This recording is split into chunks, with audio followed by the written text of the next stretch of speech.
This podcast is produced by the Gazelle International Owners Group. It is independent commentary that is not sponsored by Gazelle or otherwise monetized.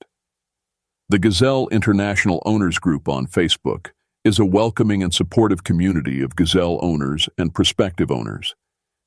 And now, enjoy today's deep dive. Welcome back to the Deep Dive. You know, if you've stepped onto a city sidewalk recently or maybe visited a local rail trail or, let's be honest, even just scrolled through a news feed in the last year, you know what we're talking about today.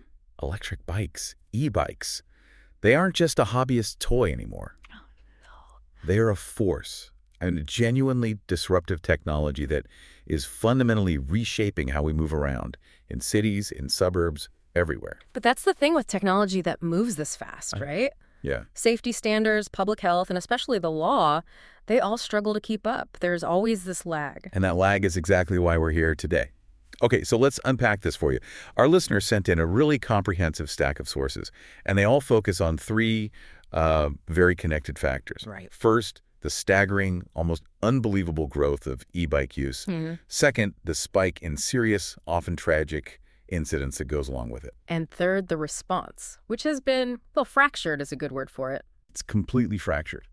A localized regulatory response trying to govern these vehicles. It feels a bit like the Wild West, and legislators are, trying to corral everything. And that's our mission today, really, to just cut through that complexity and give you some immediate clarity. We're going to need to distill the technical definitions that lawmakers are actually using. The classes, you mean? Exactly. The crucial differences between a Class 1, a Class 2, and a Class 3 e-bike. And then we have to directly connect those specs, the speeds, the throttles, to the very specific safety hazards that are forcing lawmakers and maybe even more urgently, the medical community to act right now. Yeah, we know you, our listener, are probably a learner on this. You need to get informed quickly and thoroughly. So we're giving you the key knowledge points, Definitely. the official definitions, the very sobering statistics, and the immediate implications of what is proving to be a quickly evolving and sometimes a tragically dangerous trend. We're trying to go beyond just what the rules are to explore the deeper, often high stakes, why behind them. Precisely.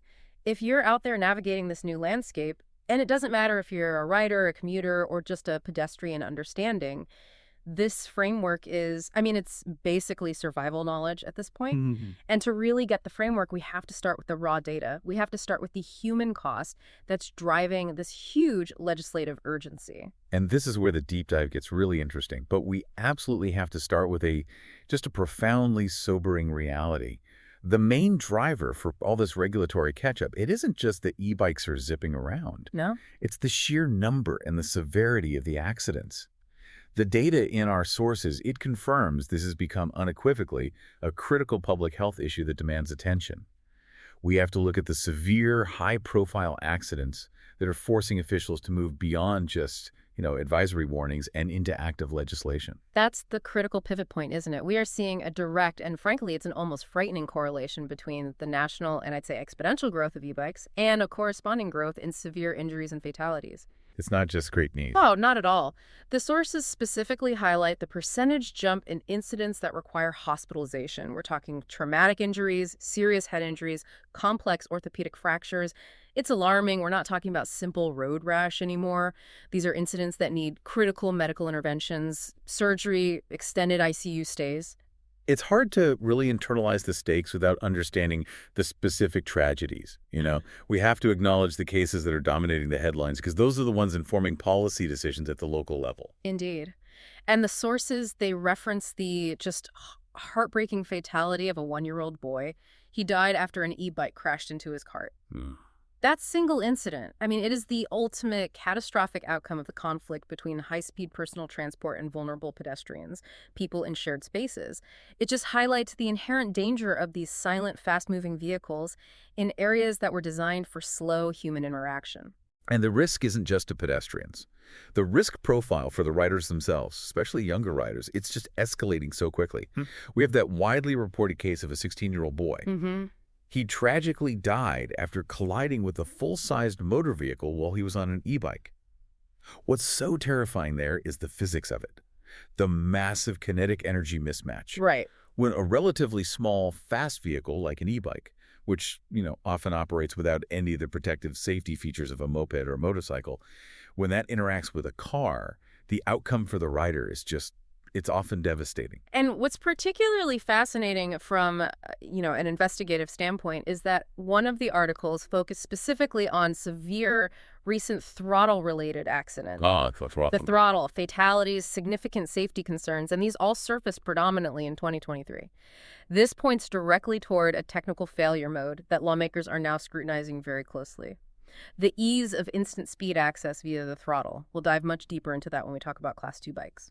But before we get deeper into the classifications, I think we have to pause and consider the immediate response from the people dealing with the aftermath. The medical community. The medical community. Yes, the emergency rooms are basically signaling red flags. Yeah. Our sources cite that doctors are actively publicly ordering caution. And it's because the number and the type of injuries linked to electric bikes just continues to climb. Can you elaborate on what they're seeing that's so different from, say, traditional cycling injuries? Is it just more broken bones? It's so much more than just a volume increase. It's a difference in the actual injury pattern, and that speaks volumes about the speed and the mass of these bikes. Okay. Traditional cycling accidents, they often involve glancing blows or, lower speed falls. E-bike crashes, particularly those involving Class 3 speeds or collisions with cars, they result in much higher energy trauma. So worse injuries. Much worse. We're seeing more severe head trauma, complex multi-system orthopedic fractures, things like pelvic and spinal injuries, and injuries that are really consistent with higher velocity impacts. When medical professionals start speaking out like this, it just shows that the scale of the problem has reached a critical public health threshold, one that demands a really comprehensive regulatory and educational response. It completely shifts the entire policy focus, doesn't it? It moves the discussion from, are you running a stop sign? Yeah. To, are we preventing life-altering injury and death? Precisely. Now, let's transition for a moment to a lesser-known but equally severe hazard. This one adds a completely unique layer of complexity to the whole regulation problem. Battery fires. We're talking about a unique type of accident that isn't about collision mechanics at all. It's about chemistry and product quality. The danger of e-bike fires is distinct, it's frightening, and it's often catastrophic because what you're dealing with is thermal runaway in lithium-ion batteries. Right. When these batteries fail, and it could be from damage, overcharging, or just cheap manufacturing, they can ignite violently and incredibly rapidly. And often it's happening while the bike is charging indoors, in a hallway, an apartment. Yeah. The resulting fires cause severe, often third-degree burns, and the smoke and heat generated are just intense. The sources point out that these fires are notoriously difficult for fire departments to even extinguish. They require specialized protocols. And there's a human cost here, too. A terrible one. The sources refer to the devastating story of a 16-year-old boy who died after being injured in an e-bike fire. That fatality also occurred in 2023. Wow. And this specific incident is absolutely critical because it forces the safety standards to expand far beyond just collision mechanics. It brings in all these complex issues of product safety, manufacturing quality, consumer charging habits, home safety. It adds this layer of regulatory complication that local traffic laws simply cannot address. That raises a huge groin for consumer safety then. Yeah. If the primary cause of these indoor fires is often linked to, cheap, uncertified aftermarket batteries or just low-quality manufacturing to begin with, how are regulators addressing product standards? Is a simple speed limit regulation really enough if the bike itself is a chemical hazard just waiting to happen? That is the regulatory gap. Federal bodies like the Consumer Product Safety Commission, the CPSC, they play a role. But the sheer volume of uncertified products flooding the market, particularly those sold online from overseas without proper testing, it makes enforcement a nightmare. So what's the solution? Well, the key safety assurance that's missing in many of these fatal incidents is a standardized certification, something like a UL certification, which guarantees the battery system has been tested for safety. For you, the learner, this is a critical takeaway. The fire risk is often linked to the lack of regulation on the components, not just the vehicle itself. And regulating components is so much harder than regulating speed. Okay, so we have high-speed collisions resulting in critical trauma and death, and we have chemical and electrical hazards resulting in severe burns and death. Both are pushing regulation forward. It's clear the status quo is just unacceptable. So what does this all mean for the rules of the road? Lawmakers are relying on a very precise classification system to organize this new technology, and this is probably the single most important technical knowledge point for you to grasp. It really is. When you hear officials talk about e-bike rules, whether they're discussing trail access or helmet laws, they are almost always referring to classes 1, 2, and 3. Understanding these definitions is the fundamental key to navigating where you can legally and safely ride, and critically, how much risk that bike poses to other people. Exactly. The core concept here is categorization. It's based on 2 criteria: the maximum speed the motor will assist you to, and critically, the mechanism of that assistance. Pedal assist versus throttle. Pedal assist versus throttle. Is it pure pedal assist, or does it have a throttle that delivers instant power? That mechanism fundamentally determines the risk profile and subsequently the regulation, especially in shared spaces. Okay, so let's break them down. Let's break down the definitions, straight from the regulatory framework that the sources all highlight. Go for it. So, Class 1, this is your entry point. It's the most similar to a traditional bicycle. These are pedal assist only. That means you must be actively pedaling for the motor to engage. Right. No free ride. No free ride. And the motor assistance cuts off precisely when the bike reaches 20 miles per hour. This is generally the bike type that has the widest access to trails and paths because its function requires effort and its top assisted speed is relatively moderate. You can think of it as just flattening the hills or fighting a strong headwind. Okay, that's Class 1. Then we jump to Class 2. And this is where the technical definition takes a really sharp turn. And it's the classification that's often implicated in the worst outcomes, as we touched on earlier. Class 2 e-bikes are throttle operated. Yeah. That means you do not have to pedal at all. You can just twist a grip or press a lever to move forward, pretty much like a scooter or a moped. Right. They are still speed limited to 20 miles per hour, but the delivery of that speed is instantaneous and completely effortless. And that lack of required pedaling, it fundamentally changes the nature of the vehicle. It means that riders who might lack core physical cycling skills, balance, weight distribution, just general awareness, can instantly access maximum speed. That sounds dangerous. It is. The sources point out that the immediacy and the ease of use of a throttle is a major factor driving those injury statistics we talked about. It's just too easy to surprise a pedestrian or to lose control when a novice rider suddenly engages the throttle to, jump across an intersection. Okay, so that brings us to the last one, Class 3. These are explicitly built for speed, for commuter efficiency.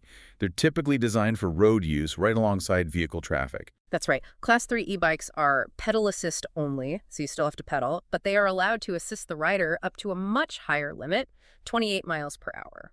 This is the fastest category of e-bikes allowed under this whole regulatory schema. And there's a telltale sign with Class 3, isn't there? Yep. A regulatory signal. There is, a very clear one.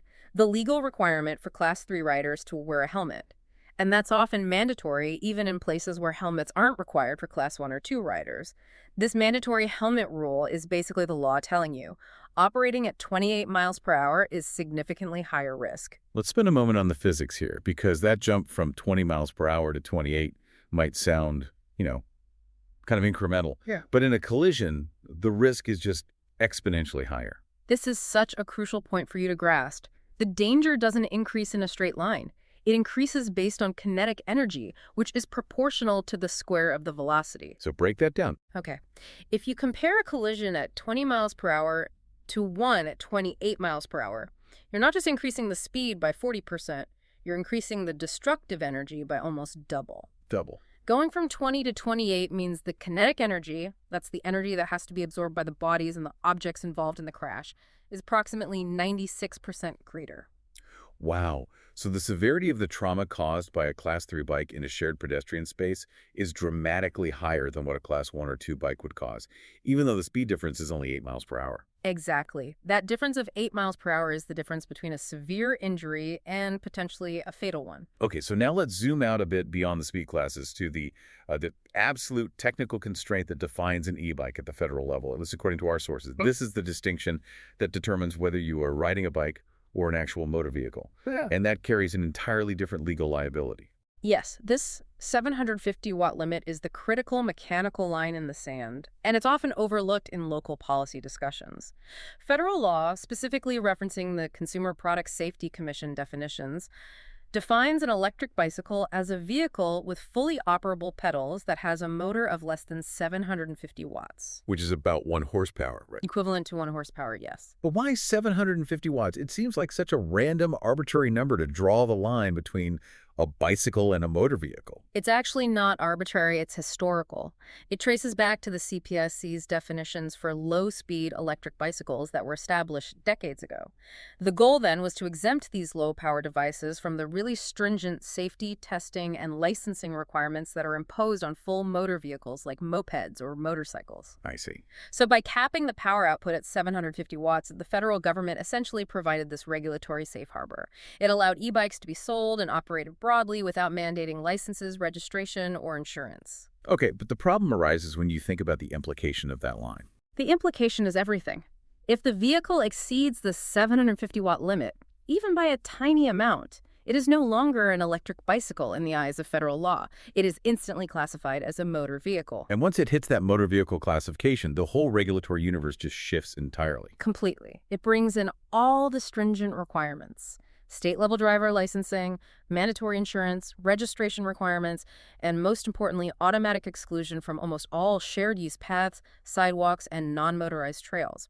The liability burden on the rider also skyrockets. Yeah. This is a distinction that riders and, frankly, manufacturers have to be constantly aware of, especially as technology allows for easily modified or overpowered motors that can push these bikes past that 750-watt threshold with very little visual change. Okay, so for you, our listener, here's the bottom line. Knowing your bike's class 1, 2, or 3 tells you its speed and how it operates. Knowing its motor power below or above 750 watts tells you its fundamental legal identity. Is it a bike or is it a car? Both are absolutely critical data points. They are, and the challenge for regulation is that e-bikes are not confined to a specific lane or environment. They're used everywhere. Everywhere. City streets, suburban neighborhoods, natural trails shared with hikers, kids, dog walkers. This ubiquitous usage leads directly to friction, to conflict, and it necessitates these highly nuanced, often contradictory, localized rules. Let's focus first on that tension between high speed and pedestrian density.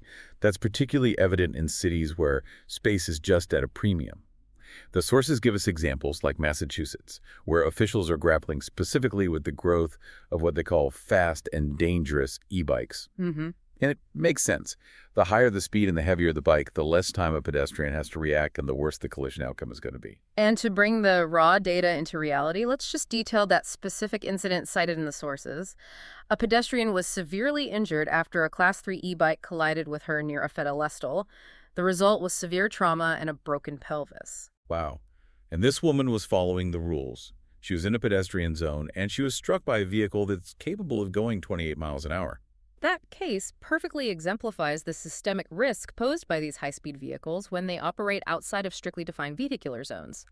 The high-speed capability of Class 3 bikes, it's intended for commuting in traffic, which is dangerous enough. Right. But when those high speeds bleed into shared urban spaces, sidewalks, crosswalks, pedestrian plazas, they create an unacceptable risk profile. The sheer energy involved in a collision at 28 miles per hour, as we established, it demands a legislative response to either strictly restrict Class 3 access in these areas or dramatically enhance enforcement against illegal sidewalk riding. But hold on, doesn't restricting Class 3 bikes kind of hurt the very people who rely on that higher speed? I mean, commuters often need that 28-mile-per-hour assistance to keep up with vehicle traffic in major cities. You could argue it makes them safer on the road, not less safe, by avoiding being tailgated or passed aggressively. And that is the core policy tension. You've just hit on the exact counter-argument that regulators have to address. Class 3 bikes, they offer a vital commuter option that keeps people out of cars. That's a good thing. Yeah. However, when we see instances of Class 3 riders illegally using sidewalks or bike paths that are designed for 10 to 15 mile per hour travel, the safety argument for restricting access in those shared non-vehicular zones, it becomes overwhelming. Regardless of their utility on main roads, the regulation is trying to draw a line between a high-utility vehicle and a public nuisance, or even a safety hazard. So the conflict isn't just in crowded cities. Not at all. We're also seeing significant regulatory tension on recreational trails and in suburban greenways. Traditional trails, they were designed for foot traffic, hiking, or non-motorized cycling users who are generally moving at 5 to 12 miles per hour. Right. When e-bikes, especially the faster Class 2 and 3.8 models, enter this mix, they fundamentally change the safety and the whole recreational profile of that trail. And the sources illustrate this with the case of a woman who was injured severely after an e-bike collided with her on a popular local trail, resulting in severe injuries. And injuries like this, when they happen in areas that are traditionally considered safe and slow-moving, they're forcing local authorities to act immediately. Local ordinances are the immediate reaction, and it's because the speed of legislative change at the state or federal level is just too slow. A great example of this localized response is Marin County, California. Okay. The sources note that Marin County faced specific, immediate challenges with e-bike crashes and conflicts on their beloved trail systems. This led local deputies to initiate specific education efforts and implement very targeted local ordinances to address the problem. This highlights a really critical and, I think, often confusing point for riders, right? Because federal and state laws often deal only with the broadest classifications, the local trail rules can become highly specific and restrictive. Exactly. Your Class 1 bike, which is generally acceptable nationwide, it might still be restricted on a specific trail in Marin County based on the trail surface or just local management decisions. Trail managers are struggling. They're trying to balance the demand for access, especially for mobility-impaired riders who need the motor, with the need to preserve that low-impact, non-motorized experience for hikers and traditional cyclists. So whether we're talking about collisions in Massachusetts or trail conflicts in Marin County, the sources repeatedly seem to guide us back to the same technical component, the throttle. We keep seeing this really strong correlation between the most severe injuries and throttle-operated e-bikes, which are primarily Class 2. That connection is just too strong to ignore. The sources clearly link the worst outcomes to the throttle mechanism. We analyzed the physics earlier, that ability to access speed instantaneously without having to pedal. But the mechanism of danger here also relates to the lack of training or licensing. If you buy a Class 2 throttle bike, you are essentially given the instantaneous power of a small scooter. But there are no mandatory training or licensing requirements to ensure you know how to operate it safely, especially under duress, sudden braking, sharp turns, avoiding an obstacle. So the physical barrier of pedaling. Exactly. The physical barrier of pedaling, which you have in Class 1 and 3, it forces a certain level of commitment and skill. The throttle just removes that barrier. So what regulators are dealing with is essentially an unlicensed, untrained population that's operating a high-speed vehicle in shared spaces. It's the ease of speed combined with the lack of required effort or training that seems to be the regulatory Achilles heel. That's why many localities are scrutinizing Class 2 specifically, perhaps even more than Class 3, because the throttle makes it functionally different from a bicycle. So, okay, we have a clear, pressing safety problem. It's fueled by high speeds, throttle operation, product quality issues, and this lack of unified regulation. Given this whole patchwork of accidents and wildly varying local rules, what are authorities doing now? And what does the future of e-bike law look like in the short and long term? The immediate, often first-line response, especially where state or federal law has proven too slow, has been a shift toward intensive education and localized enforcement. The Marin County response is instructive here. They didn't just impose new rules, they initiated education efforts alongside the local ordinances. What does that look like? It involves deputizing local law enforcement to explain the differences between Class 1, 2, and 3, and to detail where each is permissible. But is education really enough, though? Yeah. I mean, our sources are mentioning fatalities, catastrophic burns, severe trauma. Does waiting for education to sink in feel like a sufficient policy response? Or is that just a delaying tactic until stricter bans or mandatory certifications are, politically feasible? That is the core tension in regulatory delay. Education is the necessary first step, because legislative action takes time, and you can't enforce rules that people don't know exist. The sheer geographic variation of the rules makes generalized enforcement impossible without public education first. Yeah, that makes sense. For you, the learner, this is crucial. A Class 3 bike might be perfectly legal on a city street in one county, but strictly forbidden on a public path just a mile away in the next county. This fragmentation forces riders to be constantly informed. That's why general education about the class definitions and local rules is so critical to bridging the gap until unified state or federal laws can be established. However, to your point, no. Education is rarely sufficient when severe trauma and death are involved. It's often a stopgap measure until lawmakers can catch up to the technology's speed. And this leads us naturally to the conflicting viewpoints that regulators are trying to navigate and which will dictate the future of access. While safety is paramount, And the tragic incidents demand immediate action. E-bikes are also a tremendous transportation solution. They are. They offer efficient, low-impact mobility. They help commuters. They provide vital access for many individuals who might have mobility challenges and can't ride a traditional bicycle. This tension is structural. The sources reveal a deep policy dilemma. How do you regulate the fast and dangerous e-bikes, meaning Class 2 throttles and Class 3 speeds, without banning them outright? Because a ban would fundamentally hurt commuters, tourists, and those with physical challenges who rely on that motor assistance. So what's the middle ground? Well, one implication we're already seeing, based on the documented case studies, is a strong move toward stricter speed enforcement and potentially restricting the higher class bikes in specific vulnerable areas, particularly those shared with pedestrians. Like what? For example, some cities are moving toward banning Class 2 and 3 bikes entirely from dedicated multi-use paths. They're confining them instead to road lanes or dedicated bike infrastructure. So it sounds like the Wild West phase is ending. The immediate future of regulation seems to be tied to increasing restrictions on where the faster, throttle-enabled bikes can legally operate. That is the clear prognosis. Since most jurisdictions are adopting this Class 1, 2, 3 framework, the future of access will revolve around those definitions. You can expect Class 1 pedal assist, 20 miles per hour, to remain broadly accepted as the default bicycle equivalent. Right. Class 2 and 3, however, they're facing increasing scrutiny and geographical limitations, especially on sidewalks and pedestrian-heavy trails. The growth trend for e-bikes is just incredibly fast, and this necessitates continuous, rapid adaptation in the law. We're moving away from broad acceptance to nuanced, location-specific control. The regulation is a live, moving target, just trying to catch up to a technology that accelerated faster than anyone anticipated, often with devastating results. This has been a really extensive and, I think, necessary deep dive. We've covered the severity of the incidents, from tragic collisions involving toddlers and teens to fatal battery fires, which are the true catalysts for this regulatory change. We explored the technical distinctions of Class 1, 2, and 3, emphasizing that technical classification based on speed and throttle directly translates to legal risk and public safety outcomes. We also examined the localized regulatory battles being fought on trails, sidewalks, and suburban paths. And the key takeaway for you, our listener, is that if you ride an e-bike, or even just interact with them as a pedestrian, knowing the specific class of that bike, and particularly the presence of a throttle, is the first step toward risk assessment and safe operation. These regulations aren't just theoretical constructs. They are real-world responses to traumatic injury and death. They're trying to catch up to a technology that just accelerated faster than anticipated. And as we close, here's a provocative thought for you to consider, building on everything we've learned about high speeds and fire risk.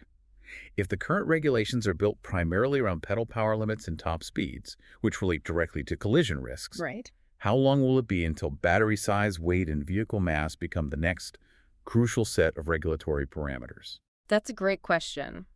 We saw the tragedy of the fire death linked to product quality, but we also know these bikes are getting heavier. They have larger batteries, more robust frames. Future laws might need to dictate not just how fast a bike can go, but how heavy it is. Which would affect braking. It would affect emergency braking performance, exactly, and maybe mandate specific battery certifications to mitigate fire risk, especially if people continue storing and charging them inside multi-unit dwellings. The relationship between mass and braking distance is another critical, potentially deadly piece of this puzzle that regulators have yet to fully address. So what other vehicle types, maybe the next generation of automated delivery robots or high-speed standing electric scooters, what might be next for a similar regulatory deep dive? The interaction between rapid innovation and decades-old traffic law is not just a problem for e-bikes, it's the central challenge of modern mobility itself. Something for you to mull over as you navigate your city streets and local paths. Thanks for joining us for the deep dive. The Herd podcast has been produced by the Gazelle International Owners Group. Gary Fujioka Sr., editor. For additional information, join the Gazelle International Owners Group on Facebook. You may also visit Gazelle Bikes website at gazellebikes.com.